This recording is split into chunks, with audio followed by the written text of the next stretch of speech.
Thought is जिनने भी fees नहीं भरी है वो अपनी फीस भरे। हाँ, हमारे स्कूल में जिन भी बच्चों की फीस नहीं भरी होती थी उनकी सामूहिक बेइज्जती होती थी। और उससे भी ज्यादा दर्द की बात यह है कि वो जो बच्चा थॉट पढ़ रहा है उसने भी फीस नहीं भरी है। स्कूल वालों ने इंटेंशनली उसको वो थॉट दिया था ताकि उसकी अंतरात्मा भी बेइज्जत फील करे। उस दिन हम सब बच्चों को असेंबली में 2 घंटे तक खड़ा रखा था क्योंकि हमारी प्रिंसिपल मैडम ने दिन रात मेहनत करके कोई सा तो नारी शक्ति का अवार्ड खरीद लिया था। लास्ट 2 पेटी बोल रहे हैं लोग। बाप रे, 2 किसको बोलते हैं आपको पता भी है? 2 में तो नहीं। हाँ। लेकिन मैडम आप मानोगी नहीं, आपके पहले जितने लोग आए उनको मैंने 4 पेटी से कम में दिया नहीं किसी को। चलो उठा लो इसको। अरे उसको नहीं, लाश को। ठीक है। मैम आपको दिख रहा है ना सामने का राम नाम।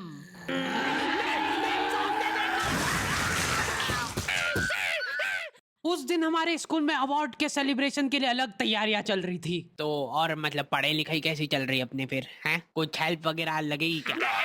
अरे मैम का स्केच। हाँ, हार्डी को बोला तो था।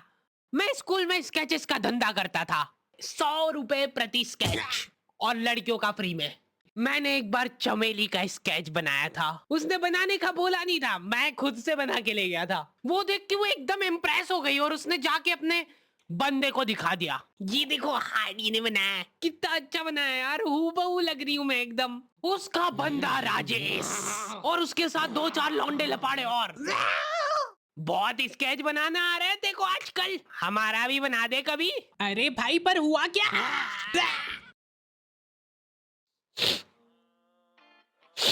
मैं रोते हुए एक ही चीज सोच रहा था कि ऐसा क्या गलत कर दिया यार मैंने। सिर्फ आई लव यू चमेली तो लिखा था मैंने।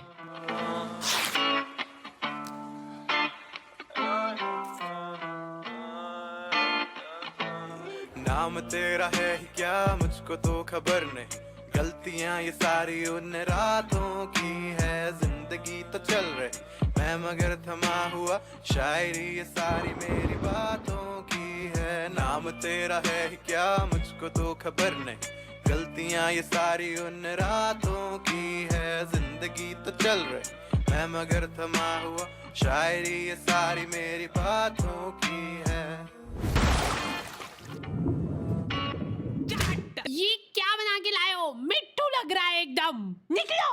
ड्राइंग वाली मैडम ने मेरे को प्रिंसिपल मैडम का स्केच बनाने का बोला था और मैं अपनी जिंदगी का सबसे वाहियात स्केच बना के ले गया क्योंकि फ्री में बनवा रहे थे मेरे से। मैम अब फ्री में तो ऐसा ही मिलेगा। असेंबली ग्राउंड में सारे कैदियों को हाइट वाइज खड़ा करा जाता था और जो भी बच्चा प्रेयर के बीच में आंखें खोलता था या हिलाडुली करता था, पसीना पोंछ रहा था वो बेचारा। प्रेयर खत्म होने के बाद हमारे आसपास लाशें पड़ी होती थी। असेंबली से क्लास तक का फासला बहुत कठिन होता था कुछ बच्चों के लिए। ओए रोक इधर, तेल क्यों नहीं डाला? सर वो मेरे घर पे जो कोई भी तेल लगा के नहीं आता था उसको घसीट के काल कोठरी में फेंक देते थे लोग और वहीं पे 25 लीटर वाली सोयाबीन तेल की केन उसके ऊपर ढोल देते थे। सर मैं कल डाल के बेचारे बच्चे फिर भी जैसे तैसे अपने क्लासरूम तक पहुंच रहे हैं और वहां पे टीचर के आते पते ही नहीं है। उनकी अलग मीटिंगें चल रही है ऑफिस में। अच्छा चलो बताओ कि अपन इन बच्चों को और किस तरीके से लूट सकते हैं। मेरे पास एक आइडिया है। देखो अपन क्या है कि एक प्रोजेक्टर लगवाते हैं एक ही क्लास में। कैदी को क्लास में कोई संभालने वाला नहीं होता है तो ये अपने जंगली पने पे उतर ही आते हैं। मैं कह रहा हूँ लोहे की स्केल से बेंचे रगड़ रहे हैं, मिस्त्री फेल हो जाए इनके सामने, ऐसा फिनिशिंग वाला काम करते थे। लेकिन इनके जंगली पने यहीं पे खत्म नहीं हो रहे।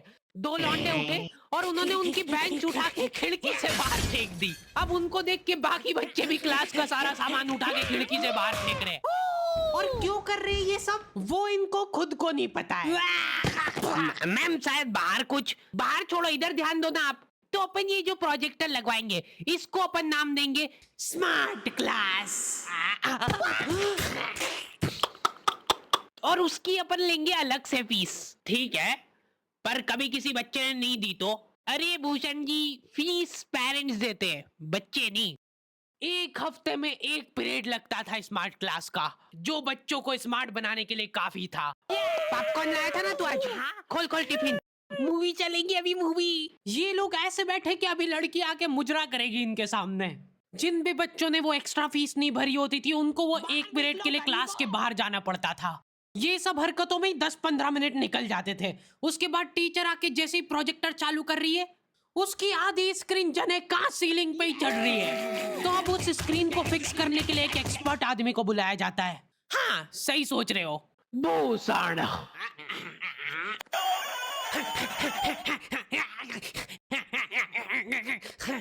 जो बेंच पे चढ़ के उस स्क्रीन को सेट करता है। यस। और जैसे ही प्रोजेक्टर चालू होता था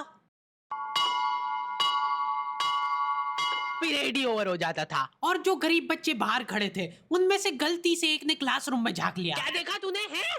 क्या देखा? मैम कुछ नहीं, बस एक लाइट जलती हुई दिख रही थी मेरे को।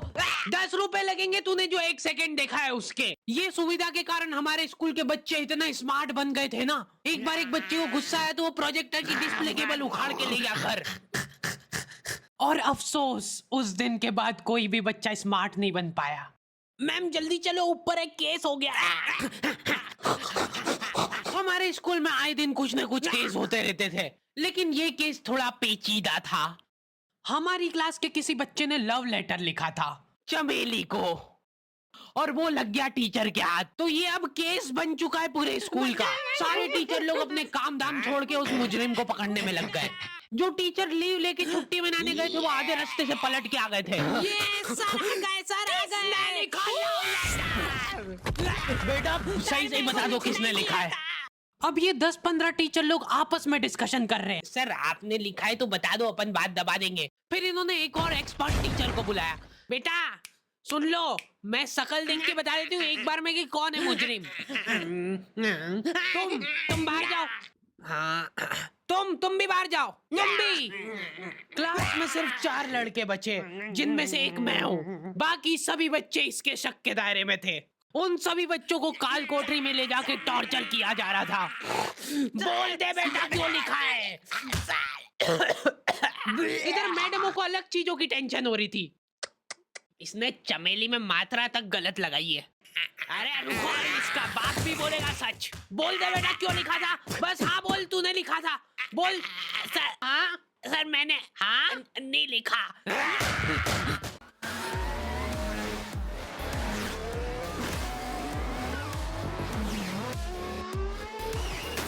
Watch high adrenaline motor races live on Fancode with Tata Play Binge on your smart TV or stream on mobile when you're on the move. Get 30 plus OTT apps. Plan starting rupees 149. Tata Play Binge. Subscribe now. हो मीच plan केली होती ना Ayesha, party? ऐक ना. संडेला. Sir हमने नहीं लिखा। चुप। बोल सच बोल। अभी भी मौका है, बोल दे। बोल दे कि तूने नहीं लिखा सर। मरना ही आज मतलब तुमको। मुंह खोल। ऐसे तो ये कसाई मार डालेगा सारे बच्चों को। साइड करो इसको, मैं जा रही हूँ। अरे मैम सबने सच बोल दिया है। इन सभी ने मिल के लिखा है। हाँ sir, very good very good. चलो अब साइड हो जाओ। ये क्या, किसने मारा मेरे बच्चों को? पानी पियो बेटा, लो पानी पियो। लेकिन उसके पहले मेरे को बताओ कि तुम में से किसी ने लिखा है या नहीं। इधर इनकी क्लास में अलग इन्वेस्टिगेशन चल रही थी। बेटा देखो, अगर तुमको आपस में भी किसी पे शक हो तो तुम लोग बता सकते हो खुल के, किसी से डरने की कोई जरूरत नहीं है। इतने में राजेश उठ के बोल रहा है, मैम मेरे को हार्डी पे शक है। तो पहले क्यों नहीं बताया? उसके बाद ये लोग मेरे को ही पकड़ के ले गए। अभी देखो मेरी शक्ल पता है थोड़ी सी ऐसी भोली टाइप है, तो मेरे को बचपन से ही उस चीज का एडवांटेज मिला है। जैसे किसी बच्चे से लड़ाई हो गई, सर इसने ही मारा है मेरे बच्चे को। नहीं ये नहीं मार सकता यार, इसको जरूर किसी ने फंसाया है। कुछ भी बोलो यार, लेकिन मेरे को नहीं लग रहा यार कि ये हो सकता है मुजरिम। बेटा सच बताओ, तुमको किसने फंसाया है? बेटा देखो, अगर किसी ने तुमको फंसाया है तो उसका नाम बताओ। डरो मत, घबरा मत, सिर्फ नाम बताओ। हाँ बेटा, डरने की बिल्कुल बात नहीं है।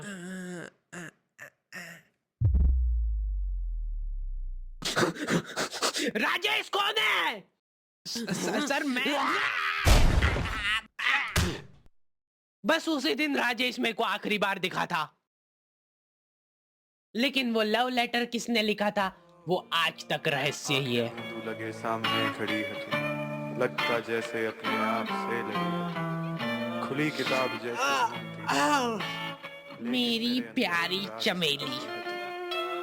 नाम तेरा है क्या मुझको तो खबर नहीं गलतियां ये